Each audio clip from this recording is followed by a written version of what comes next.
Hello दोस्तों, पिछली video में हमने कंपोनेंट ऑफ एनवायरनमेंट तक पढ़ लिया था। अब हम इसके आगे का पढ़ेंगे। हेलो फ्रेंड्स, मेरा नाम है मेहुल शर्मा और आपका स्वागत है मेरी इस नई वीडियो में। चलिए शुरू करते हैं।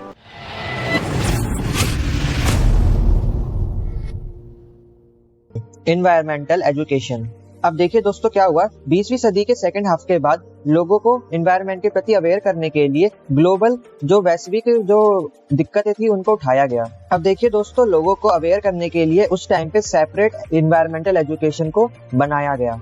तो ऐसा कोर्स जो हमें एनवायरनमेंट के प्रति जागरूक करता है तो उसे हम बोलते हैं एनवायरमेंटल साइंस या स्टडीज। अकॉर्डिंग टू यूनेस्को 1971 में एनवायरमेंटल स्टडीज के लिए कुछ ऑब्जेक्टिव दिए गए। दोस्तों, यूनेस्को की फुल फॉर्म है United Nation Educational Scientific and Cultural Organisation. तो इसने कुछ ऑब्जेक्टिव दिए थे, चलिए इनको देखते हैं।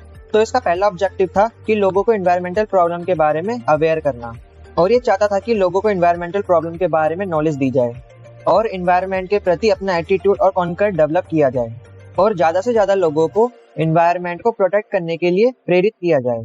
और ये चाहते थे कि लोगों को ऐसी स्किल दी जाए जिससे कि जो भी एनवायरमेंटल प्रॉब्लम को सॉल्व करता है वो उसकी हेल्प कर सके। और ये चाहते थे कि लोग अपना नेचर के साथ एक कोऑर्डिनेशन बिठाएं।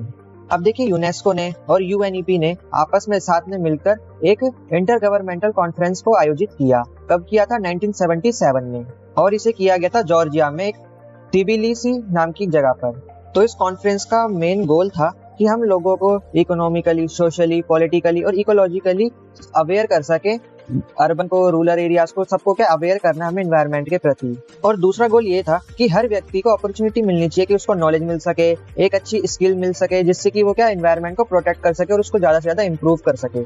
और तीसरा गोल ये था कि लोगों का बिहेवियर एनवायरनमेंट के प्रति चेंज कर सके, लोगों का, ग्रुप का या सोसाइटी का, उनको क्या एनवायरनमेंट के प्रति प्रेरित कर सके, उनको जागरूक कर सके, उनके लगाव एनवायरनमेंट के प्रति बढ़ा सके। तो देखिए, एनवायरमेंटल एजुकेशन के ऑब्जेक्टिव बता रखे हैं कि लोगों को अवेयर कर सके, उनको नॉलेज दी जाए, उनका एटीट्यूड बदला जा सके, उनको क्या एनवायरनमेंट के प्रति लगाव करवाया जा सके, उनको ऐसी स्किल दी जाए जिससे वो एनवायरनमेंट को और भी ज्यादा इंप्रूव कर सके और एनवायरनमेंट को प्रोटेक्ट कर सके, और उनका जो भी पार्टिसिपेशन है वो बढ़े एनवायरनमेंट के प्रति, है ना। अब देखिए, एनवायरमेंटल एजुकेशन इन इंडिया। अब इंडिया में क्या एनवायरमेंटल एजुकेशन कैसी है, चलिए इसको देखते हैं। अब देखिए, इंडिया ने भी काफी सारे सिग्निफिकेंट स्टेप्स उठाए हैं एनवायरमेंटल एजुकेशन को और भी ज्यादा बढ़ाने में। अब देखिए कैसे कैसे स्टेप उठाए गए हैं। तो क्या करा गया है कि जो पोस्ट ग्रेजुएशन लेवल पे लोगों को जो एनवायरमेंटल एजुकेशन है वो कंपलसरी कर दी गई है। देखिए कब से करी गई है? 1985 से 2000 तक। और देखिए, आप अभी भी इसको पढ़ रहे हैं तो देखिए कितनी ज्यादा जरूरी है। तो ये एक स्टेप उठाया गया है कि लोगों को पता चल सके एनवायरमेंट के बारे में, एनवायरमेंट को हम कैसे बचा सकते हैं, कैसे प्रोटेक्ट कर सकते हैं और कैसे इंप्रूव कर सकते हैं। और देखिए, जो हमारी ऑनरेबल सुप्रीम कोर्ट है तो उसने क्या करा है कि जो एनवायरमेंटल स्टडीज है उसको कंपलसरी पेपर को हर स्ट्रीम के लिए, चाहे वो बीकॉम का हो, वो बीए प्रोग्राम का हो, या कोई भी उसने कोर्स ले रखा हो, लेकिन ये एनवायरमेंटल स्टडी है सबके लिए कंपलसरी कर रखा है। तो आपको देखिए, आप जो सब्जेक्ट पढ़ रहे हैं ये भी क्या है? आपका कंपलसरी कोर्स है। अब देखिए, आप डिफरेंस जानेंगे कि एनवायरमेंटल साइंस और एनवायरमेंटल स्टडीज में क्या अंतर होता है। और देखिए, आप इसको अच्छे से याद करके जाना क्योंकि ये क्वेश्चन पेपर में आ सकता है। अब सबसे पहले हम जानते हैं एनवायरमेंटल स्टडीज क्या होता है। अब देखिए, जो एनवायरमेंटल स्टडीज है एक मल्टी डिसिप्लिनरी सब्जेक्ट है। तो इस सब्जेक्ट में हम इसके वेरियस डायमेंशंस के बारे में पढ़ते हैं, जैसे कि साइंटिफिक, सोशल, कल्चर, है ना, इकोनॉमिक, पॉलिटिकल। तो इन सब एस्पेक्ट्स में हम क्या है इसके बारे में अध्ययन करते हैं। अब एनवायरमेंट से रिलेटेड जितने भी इश्यूज हैं, चैलेंज है, टेंजिबल सॉल्यूशंस है, तो हम उनके ऊपर सब के बारे में क्या स्टडी करते हैं कि इसके हमारे पास क्या क्या सोल्यूशन है। कोई भी प्रॉब्लम है, कोई भी चैलेंज है तो उसका क्या सोल्यूशन है, उसके बारे में हम स्टडी करते हैं। और हम इसके बारे में स्टडी करते हैं कि जो ह्यूमन है उनका एनवायरमेंट के प्रति कैसे इंटरेक्शन है। जितने भी माइक्रो ऑर्गेनिज्म हो गए ना, मैक्रो लेवल पे भी हो गए, तो जो जितने भी एनिमल्स आ गए ना, तो उनका कैसे एनवायरमेंट के प्रति इंटरेक्शन है, तो उसके बारे में हम स्टडी करते हैं। अब मोटे मोटे तौर पर ये है कि एनवायरमेंटल स्टडी में हम एनवायरमेंट से रिलेटेड हर चीज पर स्टडी करते हैं। अब हम देखेंगे एनवायरमेंटल साइंस। अब देखिए, जो एनवायरमेंटल साइंस होता है ये स्ट्रिक्टली डील करता है जितने भी साइंटिफिक एस्पेक्ट होते हैं एनवायरमेंट से रिलेटेड, उससे डील करना, इससे जितनी भी प्रॉब्लम होती है, कॉम्प्लेक्स प्रॉब्लम, उससे डील करना, और जितने भी सोल्यूशन हो सकते हैं इससे रिलेटेड उस पर भी ये डील करता है। अब देखिए, दोनों में अंतर देखिए। जो एनवायरमेंटल साइंस है ये भी क्या प्रॉब्लम से डील कर रहा है, सोल्यूशन से डील कर रहा है और साइंटिफिक एस्पेक्ट से डील कर रहा है। लेकिन जो एनवायरमेंटल स्टडीज थी ये प्रॉब्लम से भी डील कर रही थी, ये सोल्यूशन से भी डील कर रही थी, लेकिन ये ऐसी चीजों से भी डील कर रही थी जिसे जो एनवायरमेंटल साइंस है वो डील नहीं करती, जैसे socio economic, cultural, traditional, legislative, है ना, हिस्टोरिकल डायमेंशंस। तो ये जितने भी एनवायरमेंटल इश्यूज थे इनसे भी डील करता है एनवायरमेंटल स्टडीज। तो ये दोनों में अंतर है। अब देखिए, इन दोनों को मैं आपको एक एग्जाम्पल के थ्रू अच्छे से समझाता हूँ। अब मान लीजिए एक नदी है और नदी में क्या है, अब क्या डिस्चार्ज करा जा रहा है, कोई भी गंदी चीज है जो पॉल्यूटेड है ना, ऐसी चीजें डिस्चार्ज करी जा रही है, वेस्ट कूड़ा कचरा सब नदी में फेंका जा रहा है। अब नदी क्या होगी, पोल्यूटेड हो गई है। अब देखिए कोई भी जो एनवायरमेंटल साइंस का स्टूडेंट होगा वो क्या नोटिस करेगा कि उसमें कितनी गंदगी है, उसमें क्या क्या केमिकल छोड़े जा रहे हैं, है ना। उसमें केमिकल देखेगा और उसके जो बायोलॉजिकल चेंजेस हो रहे हैं वो देखेगा, है ना। रिवर का पानी का कलर देखेगा और सब उसके अंदर जितनी भी साइंटिफिक चीजें हो रही होंगी वो उस पर नोटिस करेगा।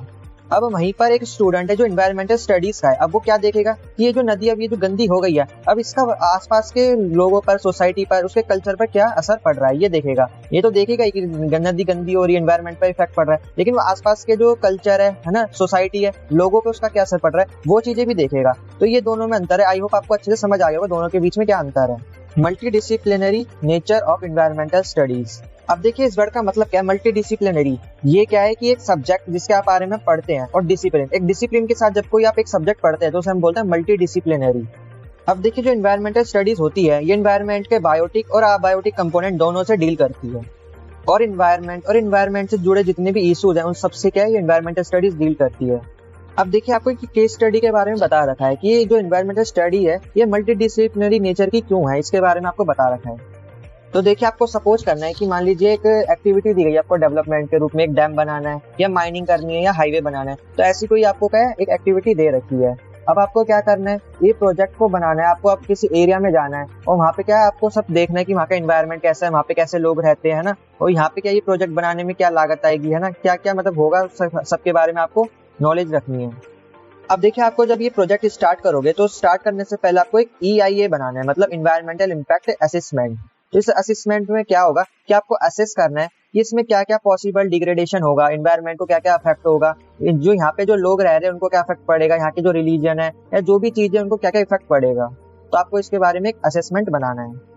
अब देखिए आपको जो EIA बनाना है इसको और भी ज्यादा इफेक्टिव बनाने के लिए आपको किन किन बातों का याद रखना पड़ेगा, तो चलिए इसको लाइन वाइज देखते हैं। तो देखिए आपको सबसे पहले वहाँ की आपको समझनी पड़ेगी लाइफ साइंस की, वहाँ पे कौन कौन से जीव रहते हैं, आपको वहाँ की जियोलॉजी, बॉटनी, वहाँ की जो बायोकेमिस्ट्री है, वहाँ की जो बायोडाइवर्सिटी है उसके बारे में आपको समझना होगा।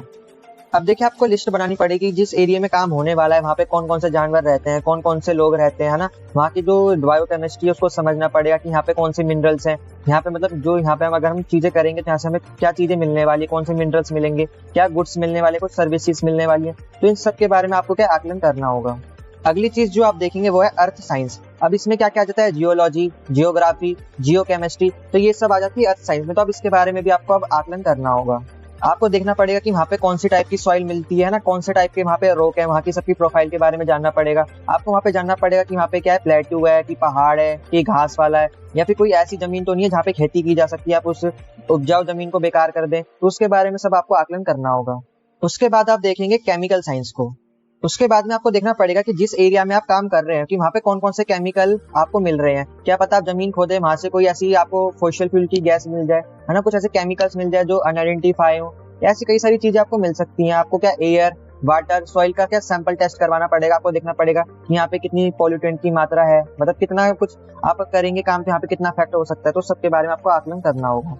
उसके बाद में आप क्या देखेंगे, एंथ्रोपोलॉजी, वहाँ की जगह की हिस्ट्री क्या है। वहाँ पे आर्कियोलॉजी देखेंगे। एंथ्रोपोलॉजी मतलब होता है मानव विज्ञान, कि वहाँ पे क्या है लोगों के जो बनाया हुआ है वहाँ पे क्या क्या है, वहाँ की हिस्ट्री देखनी पड़ेगी। वहाँ पे आपको देखना पड़ेगा कि ये इसकी इंपॉर्टेंस क्या है, इस जगह की हिस्ट्री से रिलेटेड, ये सब आपको आकलन करना पड़ेगा। वहाँ पे क्या है कौन कौन से ट्राइबल के लोग रहते हैं वो देखना पड़ेगा, वहाँ की कितनी पॉपुलेशन है, वहाँ पे क्या जो मॉन्यूमेंट्स अगर कोई मिलते हैं तो वहाँ की उसकी मॉन्यूमेंट्स की इंपॉर्टेंस क्या है, ये सब आपको करना पड़ेगा, आकलन करना पड़ेगा। फिर आपको क्या करना है, वहाँ की जो सोशल साइंस है, सोशियोलॉजी और इकोनॉमिक, अब उसके बारे में भी आपको अब असेसमेंट करना होगा। अब वहाँ पे आपको समझना पड़ेगा कि वहाँ पे सोशियो इकोनॉमी स्ट्रक्चर कैसा है वहाँ की पॉपुलेशन का, और आपको समझना पड़ेगा कि वहाँ पे जो प्रोजेक्ट हम ला रहे हैं डेवलपमेंट का, तो उससे लोगों के ऊपर क्या उसका इफेक्ट पड़ेगा, उसके बारे में भी आपको असेसमेंट करना है। फिर आपको देखना है लॉ एंड लीगल एस्पेक्ट्स, मतलब जो आप जो प्रोजेक्ट ला रहे हैं, हाईवे ला रहे हैं या कुछ भी ला रहे हैं, तो उसका जो लीगल टर्म मतलब लीगल एस्पेक्ट देखना पड़ेगा कि जो हम काम कर रहे हैं ये लीगल है कि नहीं है, हमें पता है पूरी परमिशन है कि नहीं है, ये लॉ की तरफ से जो हम कर रहे हैं कहीं कानून के खिलाफ तो नहीं है। तो ये सब बारे में भी आपको क्या असेसमेंट करना पड़ेगा। अब देखिए जब भी कोई ऐसी प्रोजेक्ट लाए जाते हैं तो लैंड को एक्वायर किया जाता है, तो उसमें क्या लोगों को मुआवजा दिया जाता है, तो उसका भी आपको क्या ध्यान रखना पड़ेगा कि लोगों की एक सही कीमत उनकी जगह की उनको दी जाए, है ना, उनको रिलोकेट करा जाए, उनकी जब जगह अगर छुड़वाएंगे तो उनको अच्छी जगह पे उनका घर बनवाया जाए, उनको स्टेबल कराया जाए एक अच्छी जगह पे। तो इन सब बातों का भी आपको ध्यान रखना पड़ेगा। उसके बाद आता है mathematics, computer modelling and statistics.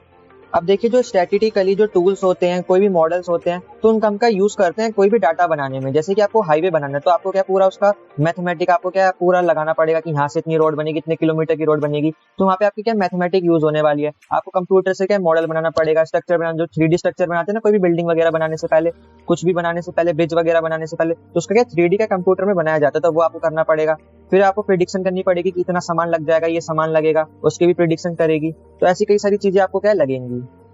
अब देखिए आपको डायग्राम में बता रखा है कि ये जो एनवायरमेंटल स्टडीज है ये मल्टी डिसिप्लिनरी नेचर की क्यों है। ये सब आपके देखिए बीच में लिखा है एनवायरमेंटल स्टडीज, और ये सारे आपके बारे में बता दी कि आपको क्या क्या करना होता है। देखिए कंप्यूटर मॉडलिंग करनी होती है, आपको अर्थ साइंस करनी होती है जिसमें सारी जियोलॉजी, जियोग्राफी, जियोकेमिस्ट्री आ जाती है।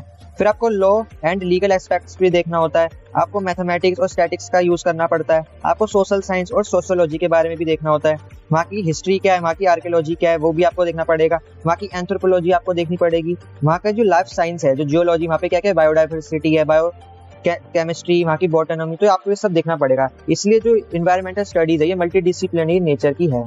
अब हम पढ़ेंगे scope and importance of environmental studies. अब देखिए हम देखेंगे अलग अलग सेक्टर्स में कि इन्वायरमेंटल स्टडीज की क्या इंपॉर्टेंस है और क्या स्कोप है। तो सबसे पहले हम देखेंगे एकेडमिक्स में इसका क्या स्कोप है। तो देखिए इसका जो पहला स्कोप ये है कि आप इस सब्जेक्ट को एज अ टीचर के तौर पे इसको पढ़ा सकते हैं, स्कूल में, कॉलेजेस में, यूनिवर्सिटीज में, और आप अब्रॉड में भी जाके इसको पढ़ा सकते हैं ना, विदेशों में भी जाके सब्जेक्ट को पढ़ा सकते हैं। आप अंडर ग्रेजुएशन में पढ़ा सकते हैं, पोस्ट ग्रेजुएशन लेवल पे भी पढ़ा सकते हैं। तो ये सब्जेक्ट क्या एज अ टीचिंग के स्कोप में भी आप इसको देख सकते हैं। आप एग्जाम्पल के रूप में मेरा एग्जाम्पल ले सकते हैं। जैसे मैं आपको अंडर ग्रेजुएशन के लेवल पर इस सब्जेक्ट को पढ़ा रहा हूँ, वैसे ही आप इसमें अंदर क्या मास्टर कर सकते हैं, आप इसको अच्छे से जान सकते हैं और एज अ टीचर इसके एक अलग से टीचर बन सकते हैं और इसको हर जगह पढ़ा सकते हैं। अगर देखिए आप इसमें मास्टरी हासिल कर लेते हैं, आप इसके प्रोफेसर बन जाते हैं, तो आपको क्या बड़ी बड़ी यूनिवर्सिटी में आपको पढ़ाने को मौका मिलेगा और इसमें आप क्या अच्छी अर्निंग भी कर सकते हैं। दूसरा है रिसर्च एंड डेवलपमेंट।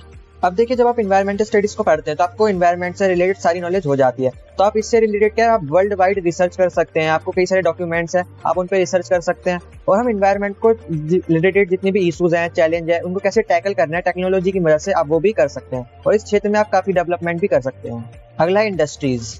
अब देखिए अगर आपको कोई इसके बारे में पता होगा इन्वायरमेंटल स्टडीज के बारे में, तो आप इंडस्ट्रीज के लिए क्या गाइडलाइन जारी कर सकते हैं कि आपको ये करना है, ये नहीं करना है, इन्वायरमेंट को आप बचा सकते हैं और उनके लिए आप एक गाइडलाइन बना सकते हैं जिससे इंडस्ट्री सब फॉलो करेंगी। और देखिए जो बड़ी बड़ी इंडस्ट्रीज होती हैं ये पर्सनली जो इन्वायरमेंटल इंजीनियर होते हैं, साइंटिस्ट होते हैं, एक्सपर्ट होते हैं, उनको क्या हायर करती हैं जिससे कि इंडस्ट्री को नॉलेज हो सके कि जो हम प्रोडक्ट बना रहे हैं या जो भी सर्विसेज प्रोवाइड करवा रहे हैं कहीं उसमें जो इन्वायरमेंट है वो डैमेज तो नहीं हो रहा। तो आपको क्या ऐसा नौकरी भी मिल सकती है, आप इंजीनियर लग सकते हैं, साइंटिस्ट बन सकते हैं, इन्वायरमेंटल या एक्सपर्ट भी बन सकते हैं। अगला है मिनिस्ट्रीज एंड एजेंसीज। अब देखिए अगर आपको अच्छी नॉलेज है तो आपको क्या एज अ मिनिस्टर भी आपको बनाया जा सकता है ना। अगर आपको पूरी नॉलेज होगी तो आपको अलग अलग जो एजेंसी है उनमें भी आपको बुलाया जा सकता है, वहाँ पे भी आपको क्या काम मिल सकता है। जैसे कि काफी सारी एजेंसी होती है जैसे UNEP, IPCC, CITES है ना, रामसर और ये क्या USEPA। तो इन सब ये सारी क्या एजेंसी है, तो इनमें क्या आपको एज ए एनवायरमेंटल एक्सपर्ट के तौर पर हायर भी कर सकते हैं ये। अगला है नॉन गवर्नमेंटल ऑर्गेनाइजेशन यानी NGO। तो देखिए आप NGO में काम कर सकते हैं या फिर खुद की एक ऑर्गेनाइजेशन बना सकते हैं जिससे कि आप क्या एनवायरनमेंट को आप कंजर्व कर सकते हैं और एनवायरनमेंट से जितने भी उसके कंपोनेंट हैं उनको कंजर्व कर सकते हैं, लोगों को उसके बारे में एनवायरनमेंट के प्रति अवेयर कर सकते हैं। अब देखिए कुछ फेमस NGO के नाम दे रखे हैं जिसको आप क्या ज्वाइन कर सकते हैं, जैसे कि Bombay natural history society, IUCN, conservation international, world wide fund for nature. तो ऐसे करके कई सारे NGO आपको दे रखे हैं, तो आप अपना खुद का NGO भी स्टार्ट कर सकते हैं या फिर किसी NGO से जुड़कर भी आप एनवायरनमेंट को बचा सकते हैं। अगला है ग्रीन जर्नलिज्म। देखिए आप मीडिया में काम कर सकते हैं, आप लोगों को एनवायरनमेंट के प्रति अवेयर कर सकते हैं, आपको रिस्पॉन्सिबिलिटी बता सकते हैं लोगों की क्या रिस्पॉन्सिबिलिटी एनवायरनमेंट के प्रति है ना। आप क्या अखबार में प्रिंट लिखवा सकते हैं, आर्टिकल लिख सकते हैं उनके एनवायरनमेंट के लिए और इन्वायरमेंट से रिलेटेड जितने भी इशू हैं उनको उठा सकते हैं है ना, लोगों के सामने उठा सकते हैं, लोगों को उनके बारे में बता सकते हैं कि उनको क्या करना चाहिए क्या नहीं करना चाहिए। अगला है environmental legislature and green advocacy. अब देखिए इन्वायरमेंट के प्रति कई सारे कानून बनाए गए हैं, आप उनको क्या मदद से आप इन्वायरमेंट को बचा सकते हैं। या ऐसे कई सारे क्या केसेस आते हैं जिसमें हम क्या जमीन पेड़ वगैरह काटने होते हैं, तो आप उनका क्या केस वगैरह लड़ सकते हैं, आप क्या एडवोकेसी भी कर सकते हैं इन्वायरमेंट के लिए। इंपॉर्टेंट लैंडमार्क्स इन एनवायरमेंटलिज्म। अब देखिए पैराग्राफ में आपको समझाने बैठा तो आप काफी ज्यादा बोर हो जाएंगे, तो आप डायरेक्ट इसके जो डायग्राम दे रखा है आपको, इसमें देखिए सारी वो बता रखा है कि कैसे कब क्या हुआ था। अब देखिए सारी जो डेट्स हैं बस ये आपको यही याद करनी है कि कब कौन सी क्या हुआ था। देखिए जब भोपाल गैस ट्रेजेडी कब हुई, 1984 में हुई थी। Earth summit at Rio de Janeiro कब हुआ था, 1992 में हुआ था। तो ऐसी सारी आपको ये जानकारी दे रखी है कि कब क्या हुआ था। तो अब इसको आप ये खुद ही याद कर लीजिएगा, मैं इसको अभी फिलहाल के लिए स्किप करवा रहा हूँ। अब हमारा लास्ट टॉपिक है concept of sustainability and sustainable development. अब देखिए ये ग्लोबल परसेप्शन है कि जो एनवायरमेंटल कंजर्वेशन है और इकोनॉमिक डेवलपमेंट है, इन दोनों को हम साथ में परस्यू नहीं कर सकते। मतलब हम इकोनॉमिक डेवलपमेंट भी कर ले बिना एनवायरमेंट को नुकसान पहुंचाए, तो ये ऐसा करना काफी इम्पॉसिबल सा है। तो ऐसे में क्या हुआ कि 1980 में लोग सोचने लगे कि इसका कोई बीच का रास्ता निकाला जाए कि एनवायरमेंट को ज्यादा नुकसान भी ना हो और हमारी इकोनॉमिक डेवलपमेंट भी हो सके। तो सब ऐसा कुछ रास्ता सोचने लगे। तो ऐसा कुछ सोचने के लिए जो यूनाइटेड नेशन था उसने एक कमीशन को डेवलप करा, उसका नाम था world commission on environment and development. तो इसके चेयरमैन कौन थे? जियो हरलेम ब्रुटनलैंड। ये क्या थे? प्राइम मिनिस्टर थे नॉर्वे के। और इस कमीशन को हम ब्रुटनलैंड कमीशन के नाम से भी जानते हैं।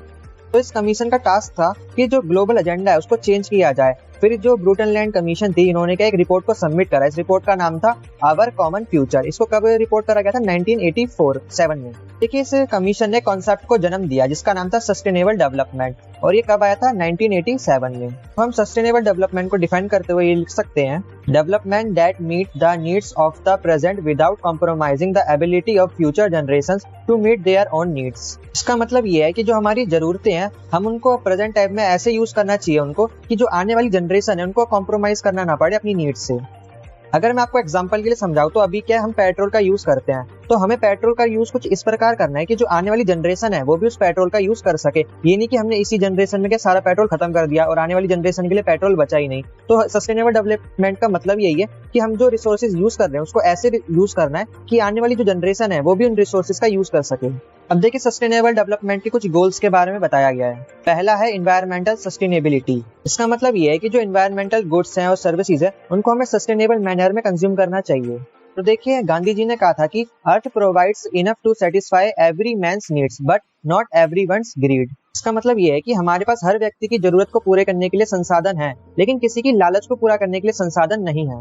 तो इसलिए हमें जब भी अपना रिसोर्सेज का यूटिलाइजेशन करना है तो एक सस्टेनेबल मैनर में यूज करना है, तो आने वाली जनरेशन भी उसका रिसोर्सेज का यूज कर सके। अब देखिए एनवायरमेंटल सस्टेनेबिलिटी में क्या क्या गोल्स आ जाते हैं। Clean water and sanitisation, affordable and clean energy, climate actions, life below water, life on land. तो ये सब किसके अंदर आ जाते हैं? एनवायरमेंटल सस्टेनेबिलिटी के अंदर।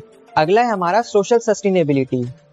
अब इसका मतलब ये है कि सोसाइटी में जितने भी लोग हैं उनको एक फेयर और इक्वल अपॉर्चुनिटी मिलनी चाहिए किसी भी फील्ड में, चाहे वो जेंडर इक्वालिटी हो या फिर वो गुड हेल्थ हो या फिर वो एजुकेशन फैसिलिटीज हो या फिर किसी भी जो कंपटीशन वगैरह होते हैं, कॉम्पिटिटिव लेवल के जो एग्जाम होते हैं उनमें भी क्या इक्वल अपॉर्चुनिटी मिलनी चाहिए। तो ये क्या होती है? सोशल सस्टेनेबिलिटी के अंदर आती है।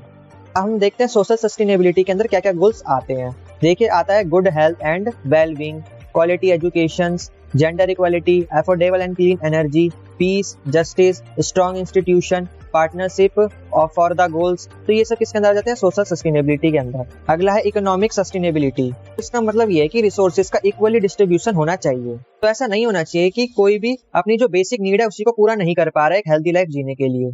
अब देखिए हमें रिसोर्सेज का यूज करना चाहिए बेनिफिट के लिए, लेकिन हमें इतना यूज नहीं करना चाहिए कि हम उनका काफी ज्यादा लॉस कर दें। हमें क्या इनको भी एक सस्टेनेबल रूप में यूज करना चाहिए। तो चलिए देखते हैं इकोनॉमिक सस्टेनेबिलिटी के क्या क्या गोल्स हैं। No poverty, zero hunger, affordable and clean energy, decent work and economic growth, industry, innovation and infrastructure, reduced inequality, sustainable city and communities, responsible consumption and production. तो ये सब किसके अंदर आ जाती है? इकोनॉमिक सस्टेनेबिलिटी के अंदर। देखिए हमें 3 पिलर्स के बारे में बता रखा है जो इंटरेक्ट करके 3 कॉन्सेप्ट बनाते हैं, ड्यूरेबल, इक्विटेबल एंड विएबल। अब देखिए सोशल और इकोनॉमिक सस्टेनेबिलिटी मिलकर इक्विटेबल बनाते हैं और सोशल और एनवायरमेंटल मिलकर वेरिएबल बनाते हैं और इकोनॉमिकल और एनवायरमेंटल मिलकर विएबल बनाते हैं। और देखिए तीनों ही मिलकर आपस में क्या बनाते हैं? सस्टेनेबल डेवलपमेंट बनाते हैं। देखिए आपको ये वेन डायग्राम से समझा रखा है कि सस्टेनेबल डेवलपमेंट क्या होता है। देखिए सोसाइटी, एनवायरमेंट और इकोनॉमिक सस्टेनेबिलिटी आपस में मिलकर एक पूरा सस्टेनेबल डेवलपमेंट बनाती है। तो देखिए हमने ऊपर जितने भी गोल्स समझे उनके आगे क्या नंबर लिखे हुए थे, तो उन गोल्स को क्या अभी इमेज के फॉर्म में समझा रखा है। देखिए सस्टेनेबल डेवलपमेंट के गोल्स, देखिए 17 गोल्स होते हैं जो हमारे वर्ल्ड को ट्रांसफॉर्म कर सकते हैं। तो देखिए पहले नंबर पे क्या है? नो पॉवर्टी, दूसरे पे है जीरो हंगर, तीसरे पे है good health and well being, 4th number पे है क्वालिटी एजुकेशन, 5th पे है जेंडर इक्वालिटी, 6th पे है clean water and sanitisation, 7th पे है अफोर्डेबल एंड क्लीन एनर्जी, 8वें नंबर पे है decent work and economic growth, 9वें नंबर पे है इंडस्ट्री, इनोवेशन एंड इंफ्रास्ट्रक्चर, 10वें नंबर पर है रिड्यूसिंग इनइक्वालिटी। 11वें नंबर पर है सस्टेनेबल सिटी एंड कम्युनिटीज। 12वें नंबर पर है responsible consumption and production. 13 number पर है क्लाइमेट एक्शन। 14 नंबर पर है लाइफ बिलो वाटर। 15 नंबर पर है life and land and 16 number पर है piece justice and strong industry and 17 number पर है पार्टनरशिप फॉर द गोल। तो सस्टेनेबल डेवलपमेंट के ये 17 गोल्स होते हैं। तो आज के लिए बस इतना ही, यहीं पर ये चैप्टर फिनिश होता है। आई होप मैंने आपको जितना भी पढ़ा है आपको अच्छे से समझ आ गया होगा। जब तक के लिए आप चैनल को सब्सक्राइब कर दीजिए, वीडियो को लाइक कर दीजिए। मैं मिलता हूँ आपको इसकी नेक्स्ट वीडियो में, तब तक के लिए जय हिंद।